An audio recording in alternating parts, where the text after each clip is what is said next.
Hey everybody, real quick, I just wanted to let you know that the audiobook I've been working on, Coyote, is finally up on Audible, and that's an 11-hour audiobook. It's written by J.M. Nelson, who has done a bunch of stories that have been on the channel. Also, I'd love to know what you think of the mixing on this video, because I got some new headphones, and so I was trying out a few new things with them. But yeah, I hope you enjoyed the video, and I hope you have a good weekend.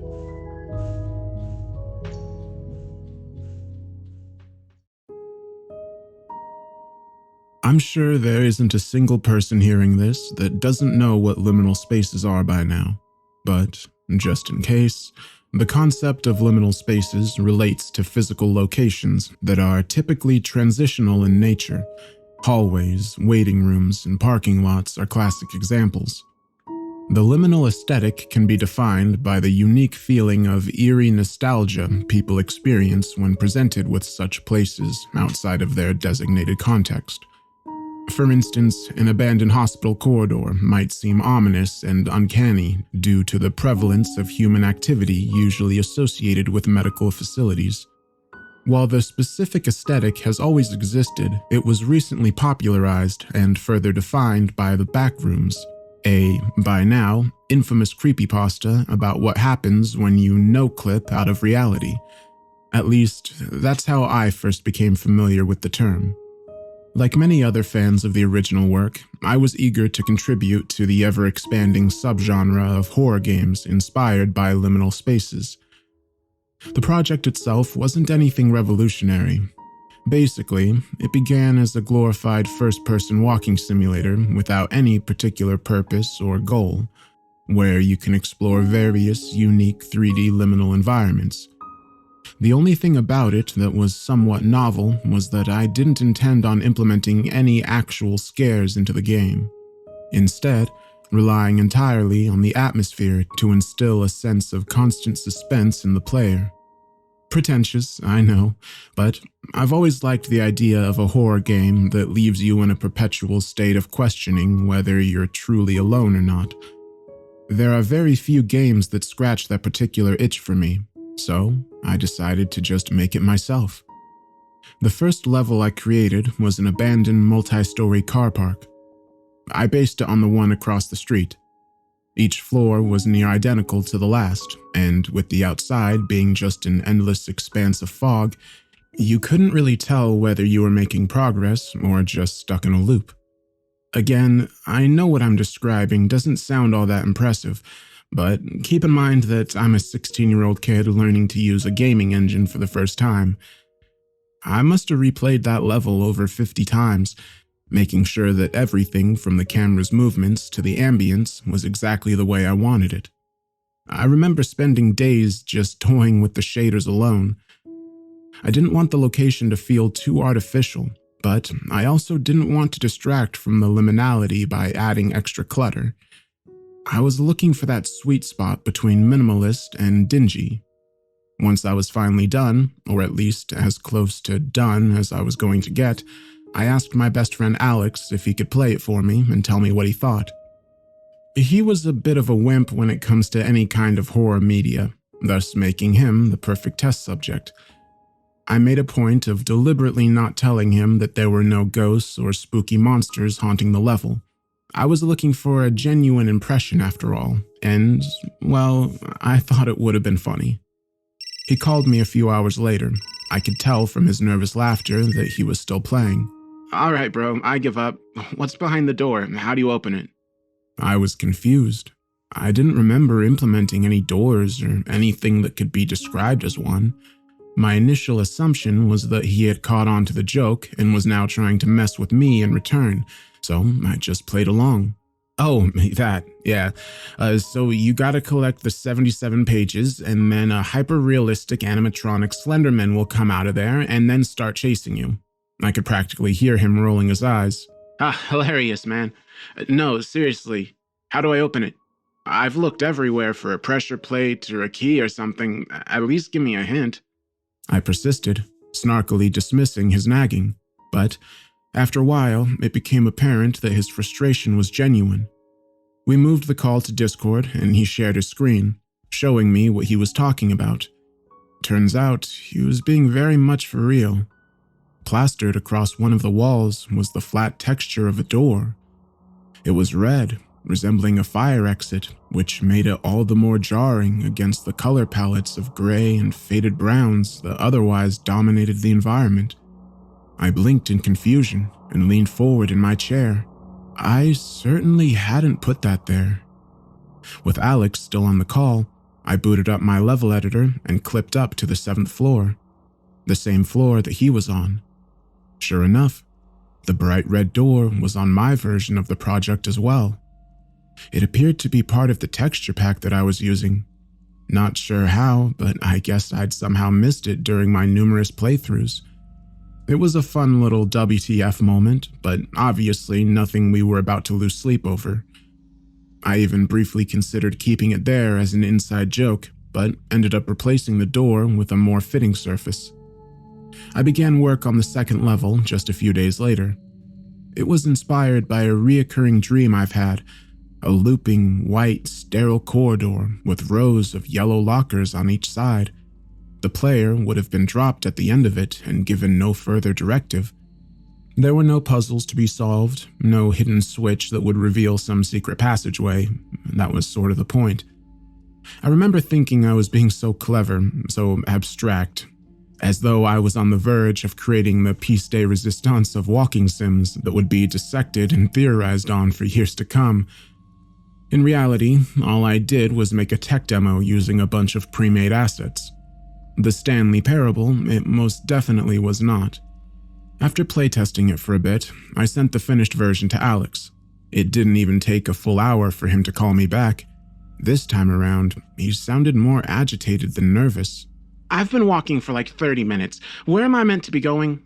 I laughed, but internally I was actually quite annoyed with him for not appreciating my vision for what it was. I chalked it up to my friend being a meathead without a single creative bone in his body. There was surely no other reason as to why somebody wouldn't be positively enthralled at the mere prospect of walking through the same hallway over and over and over. Don't know. Try hugging the left wall? Screw you. It all looks the same. Am I supposed to, do something with the lockers? There's the door, but that doesn't seem to do anything, so I'm assuming... I perked up. Door? What door? Alex laughed sarcastically. Don't start again. It wasn't even that funny the first time. I scooted closer to my desk and adjusted my headset, adopting what I considered to be a more serious tone while launching the editor once more. Where is it? Alex's microphone cracked as he exhaled into it. He was still convinced that I was trying to mess with him, which, given our usual dynamic, I guess I couldn't blame him for. I don't know, man. Close to where you spawn? I found it almost immediately. Snugly nestled between two neighboring lockers was the red door. Unlike its previous iteration, it was no longer just a flat texture, but rather a fully rendered 3D asset. I couldn't believe it, yet there it was, its clean, metallic surface gleaming beneath the harsh lighting. Just to reiterate once more, I'm absolutely positively certain that I hadn't put that there. I could no longer attribute it to negligence either.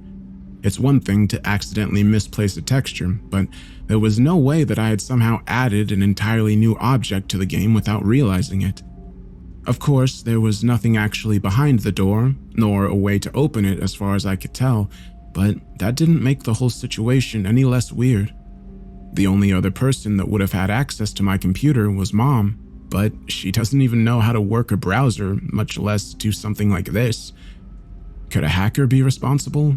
But why would somebody take the time to remotely edit my game and leave everything else on my PC untouched, just to freak me out? They were succeeding, if that was the case. Once I managed to persuade Alex that this wasn't my idea of an elaborate prank, he was even more freaked out than I was.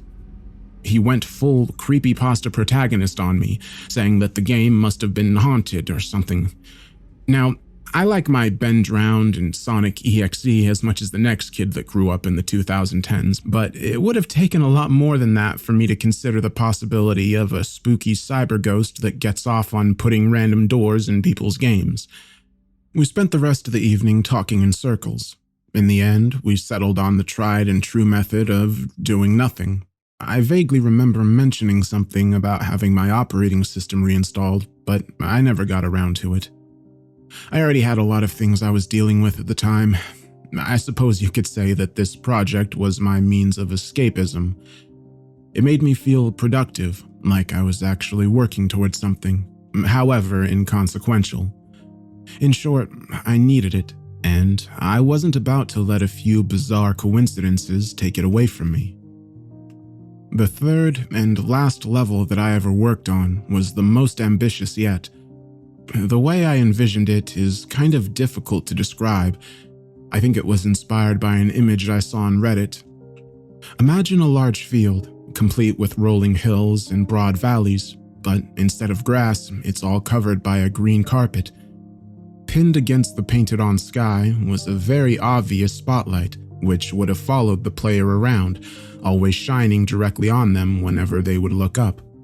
The goal was to make it feel like you were stranded in this uncanny, poorly put-together mock reality that didn't even try to hide the fact that it was a set. It, as in whatever was messing with my game, didn't even wait for me to fully finish the level this time.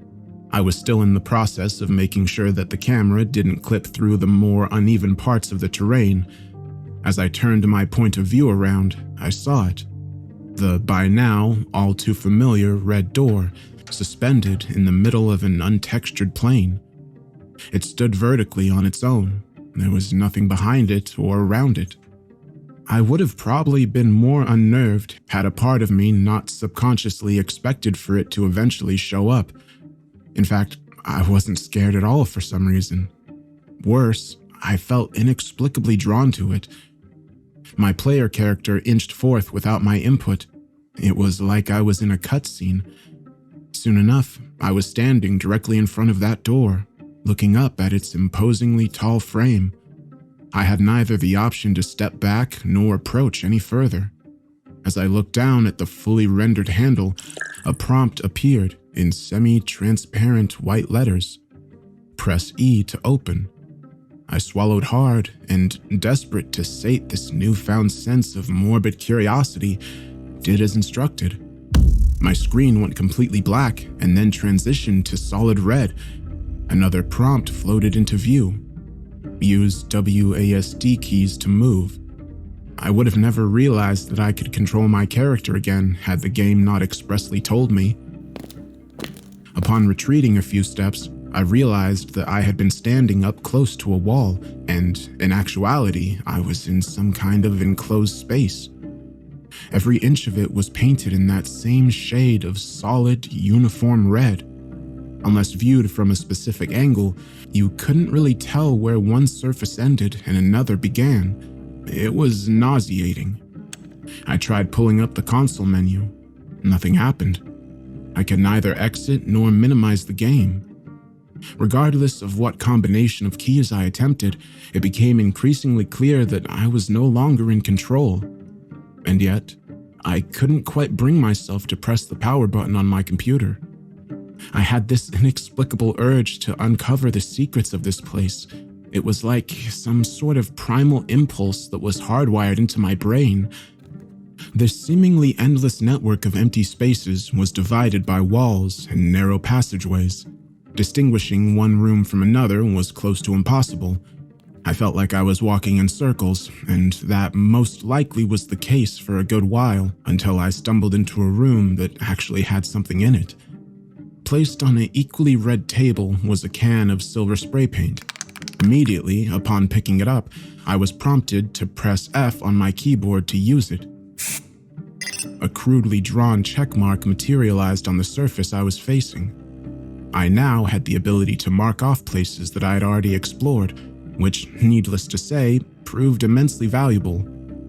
Armed with my new way of navigation, I now felt like I was making actual progress. The more I explored, the more I began to pick up on certain patterns. I realized that each section was comprised of a set number of cyclical layouts. For example, every 5th room was L-shaped, and every 10th room was H-shaped and connected to multiple corridors, 2 of which always looped back to the start of the sequence. It practically turned it into a rhythm game. 1, 2, go left. 3, 4, go right. If the levels I'd already created could be looked at as their own self-contained microcosms, then I suppose this was their version of the backrooms, a maze of uniformly textured procedural shapes that ironically embodied the spirit of liminality even better than anything I could have consciously conceived. And then, finally, after what felt like hours, I entered a room that was quite unlike the previous ones. The oppressive red was replaced by beige wallpaper. It gave me this intense feeling of déjà vu, and still does whenever I think about it. Mounted on the opposite wall was what looked like a flat-screen TV. There were no other exits apart from the one that I came in through. I seemed to have reached the end of the monochromatic labyrinth. Upon approaching the vertically placed monitor, I was promptly presented with two options. Press Y to meet your host. Press N to go back. I paused for a moment and looked over at my phone. It was 4:45 a.m. I had already gone this far. No way I was backing down now. I briefly considered calling Alex, but thought better of it. Even if I did manage to wake him up, I would have then had to spend hours trying to convince him that this wasn't my idea of a joke. No, I needed answers, and I needed them now. My finger hovered over the Y key. I took a deep, anxious breath and pressed it all the way down. The virtual TV came to life. White lines raced across its screen. At the center of a blank background appeared the still portrait of a man. The image was so low-res that I could count the individual pixels that comprised it. What it lacked in detail, however, it made up for in expressiveness. The unfamiliar man's cartoonishly large frown dipped to the corners of his jaw, and his eyebrows were scrunched together in a peevish stare. It was like someone had taken the stock photo of a typical suburban dad and used the liquify filter to exaggerate his features. I nearly jumped out of my seat as a grainy and eerily upbeat voice suddenly emanated from my speakers. Hello, guest 185. This is Henry. Henry is an introvert. Henry doesn't like having guests. What you see at the bottom of your screen is Henry's patience meter. There was now a green bar occupying the bottom of my POV. It was at 99%. You best get going. Henry is not a patient man. Use shift to sprint. After delivering its brief tutorial, the TV flickered and slumped down from its perch, crashing against the floor. I glanced down at the rapidly dwindling bar. 90%. The pressure was on. I was no longer questioning the logistics of what I was experiencing. I just knew I had to find my way back, and quick. The logical part of my brain tried to reason with the rest of my body, assuring me that I was in no real danger. And yet, there was no denying the pounding in my chest or the cold beads of sweat rolling down my forehead. Using the shift key as per instructed, I backtracked through the red corridors as swiftly as I could, applying the same methods I used before, but in reverse. I audibly sighed in relief whenever I came across a previously marked room, as it assured me that I was headed in the right direction. 75%. It took me several hours to initially solve it, and now I had to reach the start of the maze in a fraction of that time. The increase in movement speed certainly helped, but not as much as I would have hoped. 30%. I could have sworn the meter was decreasing faster the further I got. It was as if this place didn't really want me to leave and was just toying with me, making me think I stood a chance at escaping. 5%. I was panting even though I wasn't the one actually running. I was so close, but evidently not close enough. As I turned a corner and headed down what I presumed to be the penultimate stretch, I saw that there was another asset blocking the claustrophobic passage. It was one of those bulky old TV sets, which projected a static image of the same warped face as before. It was pointed right at me, expecting me. 0%. Uh-oh. The disembodied, enthusiastic voice announced. You've really gone and done it now. The only thing that Henry hates more than guests are guests who outstay their welcome. But not to worry. Suddenly, a loud thump shook the window next to my desk. My blood ran cold. I swallowed the lump in my throat and slowly turned my head towards it. There was a dark hand pressed against the glass. It was followed by another, and then another, all reaching in from different angles until all I could see were various sized palms, grasping at the flat pane, applying more and more pressure against it. Henry will just have to pay you a visit instead. Henry could always use more red paint. I fell out of my chair just in time as the window practically exploded. Glittering shards scattered across my bedroom. Terrified, I rolled onto my hands and knees, propelling myself up to my feet before bolting for the door. A tsunami of hopelessness crashed against me as soon as I emerged on the other side. I was no longer in my apartment. Stretching before me was a branching crimson corridor. This wasn't a game anymore, or if it was, I was the entertainment. Something grabbed the back of my sweatshirt. I squirmed away, leaving it in my pursuer's grasp. I ran, I screamed, I pleaded. I barreled through the identical rooms and interrelated passages, desperate to evade the imminent presence that followed my every step. I glanced back for only a second, which was enough to refuel my panicked frenzy, as what I saw will haunt me until the day I die. A cluster of elongated limbs ending in human-shaped hands. Using them, it crawled forth like a centipede. At the center of the flailing mass was that goddamn face, although its deep frown was now an impossibly wide grin. Its eyes had become two circular voids. They trembled with excitement the closer I drew. This was it, I thought. There was no way that I was getting out of this alive. My legs were bound to give out sooner rather than later, and I was in no state to assess where I was going. Whatever that grotesque monstrosity was intending on doing with me, I just hoped that it was quick. I was on the verge of surrendering to my fate when my salvation appeared before me in the most unlikely and yet ironically fitting form. A red door. It blended so seamlessly with the walls that I saw only its outline, but it was there nonetheless. My way out.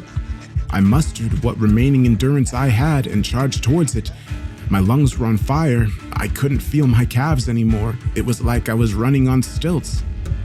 I shut my eyes and threw myself against the doors, spilling onto the wet asphalt beyond it. My shoulder and elbow absorbed the brunt of the impact. Thankfully, it wasn't my skull. Still high on adrenaline, I snapped my head back. The door was gone. There was only concrete stained with old graffiti. I rubbed my bleeding elbow and steadily rose back up, then looked around.